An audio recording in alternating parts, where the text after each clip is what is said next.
from morning to night. Tomorrow is the Vyasa Puja in Chennai, Ekadasi Falls. So somehow Prabhu got the information that I have to ask Maharaj. Then I told, I don't know, you have to ask. And somehow it's arranged. And then it's happening. And Maharaj is a very, if you see his time, he will utilize 24 hours and do maximum. Anyone know how many books he has translated? 35.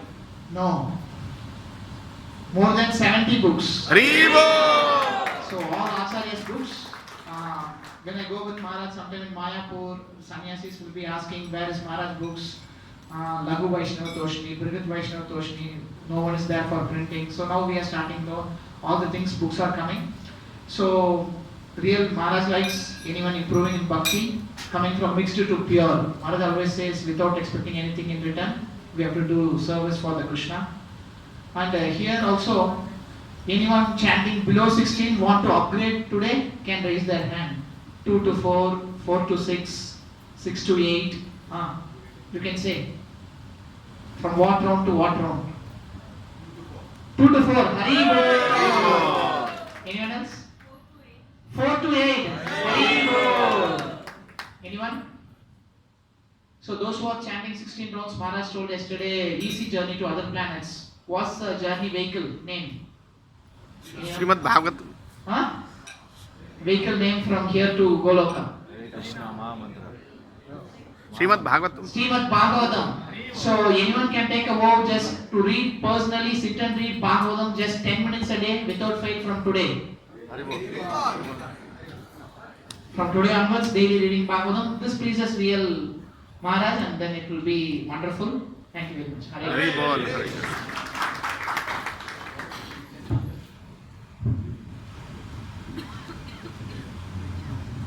Hare Krishna. Now we request His Holiness Of.Maharaj to speak about topic Guru. Hare Krishna. Few minutes.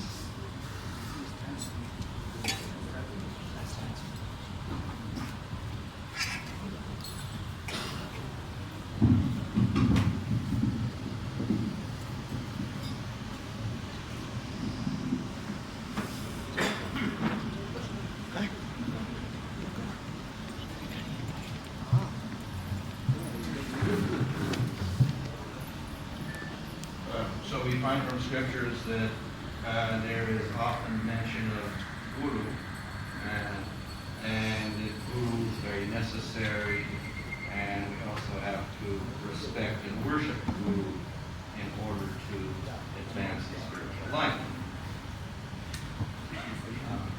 So the reason is that Guru is the medium for Krishna's mercy. Now, of course, Krishna can directly give mercy, but usually he doesn't do that. He does it through of course he does it, we can say, but we don't notice it internally. So the external form is through the devotees of the Lord. So, of course, all devotees who preach are gurus in one sense. They are mediums for the Lord's mercy. And therefore we have to respect all devotees. Then we have, of course, persons who are given a special position as guru. We have the Diksha Guru. As I mentioned this morning, this actually, if we look at it from the point of view of scripture, is the guru who gives these deity worship mantras, and it's specifically for deity worship. Previously, the deity worship was very important. It was the main sadhana. So therefore, you had to go to Guru to get the mantras and learn the deity worship. Without that, you couldn't do anything. So the Diksha Guru was very important.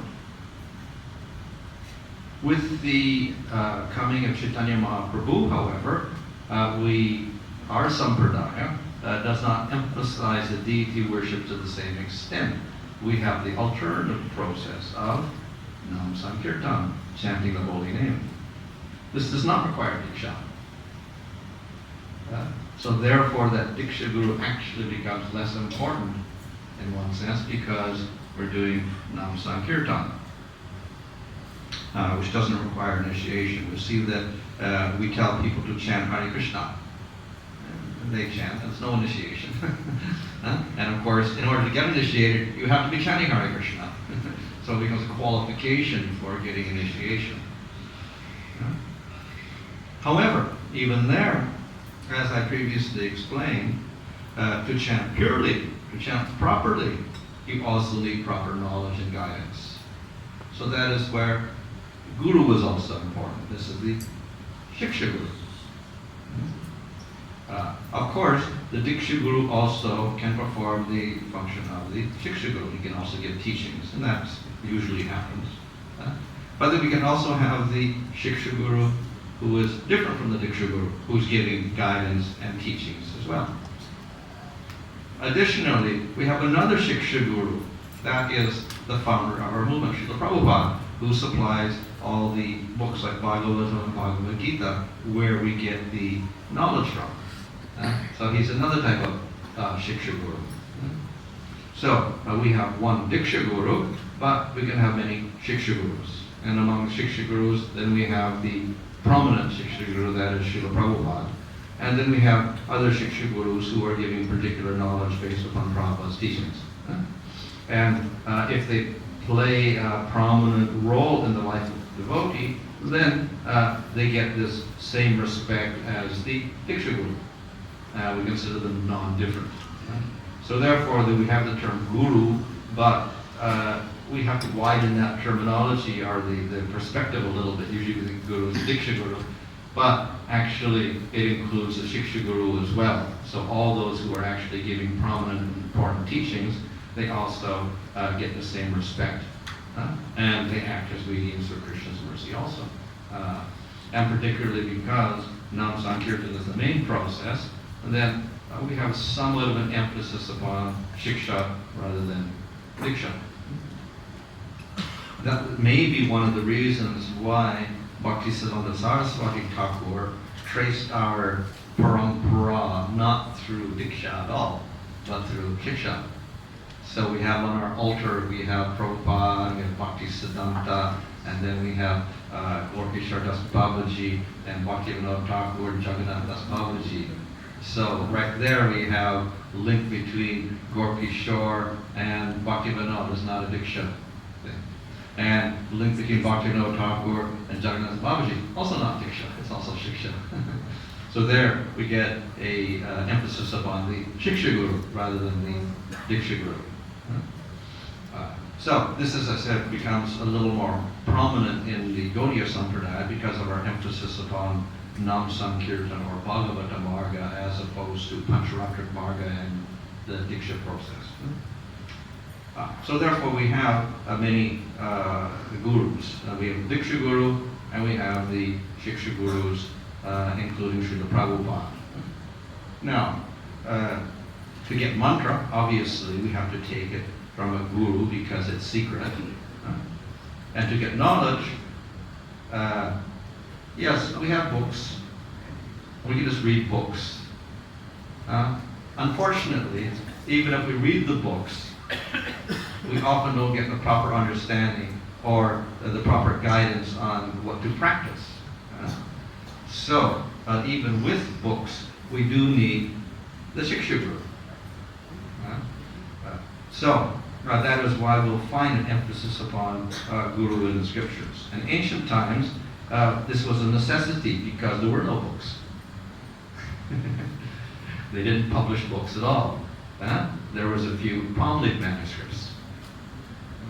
So if you wanted knowledge, you could either go to the library of the king maybe and get the book if you were a privileged person. Otherwise, the only opportunity was to go to a person who had memorized the whole book. So knowledge was, by and large, through a person in ancient times. With the coming of the printing press to India, and I would say 500 years ago, whenever it came in, then of course books become a little more prominent, and we can get the knowledge, Bhagavad Gita and everything, with buying it or whatever. So we may think that therefore we don't need the guru anymore because we got the book. purchase the book. Or now we don't even need the book anymore, it's on internet. Huh? So yeah, very, very convenient for us. Still, the tradition is there, not out of necessity, so to speak, but because there is also some practical guidance that the individual devotee can give to another devotee. And therefore, there is still an emphasis upon knowledge coming through devotee of the Lord or Guru. Of course, we can also analyze that in terms of Shakti. Where do we get bhakti from? Mercy of Guru and Krishna, mercy of devotee and Krishna. So the Shakti of the Lord is coming through devotee or bhakti. So we have the process of Shravana, that is hearing the scripture. Where does it come from? Again, through the devotee. So the devotee has a role to play in the deliverance of knowledge to another person. And therefore, even in spite of the fact that knowledge is readily available in books and internet and whatever, still, we do need the medium of an individual person to help in that transmission of knowledge. So that is why we have an emphasis upon accepting guru of some sort, whether it's shiksha or diksha. Hare Krishna. Hare.